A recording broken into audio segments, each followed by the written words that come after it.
আমি আপনার মতো নই, এই বাড়িতেই থাকবো, আবার এই বাড়িরই বদনাম করবো। Shut up, shut up.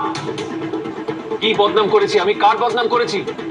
আমি শুধু প্রতিবাদ করেছি, অন্যায়ের প্রতিবাদ, আর সেটা শিখেছি আমার মায়ের থেকে। রোজবালা মুখার্জিকে কেউ আটকাতে পারেনি। সে গেছে কোর্টে, কোর্টে গিয়ে ছেলের বিরুদ্ধে দাঁড়িয়েছে।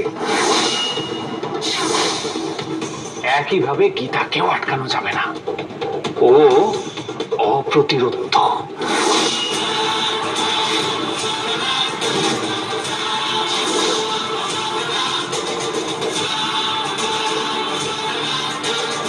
কি মনে হয় গীতা রাজি হবে? হতে পারে, তবে ও অন্য ধাতুতে করা।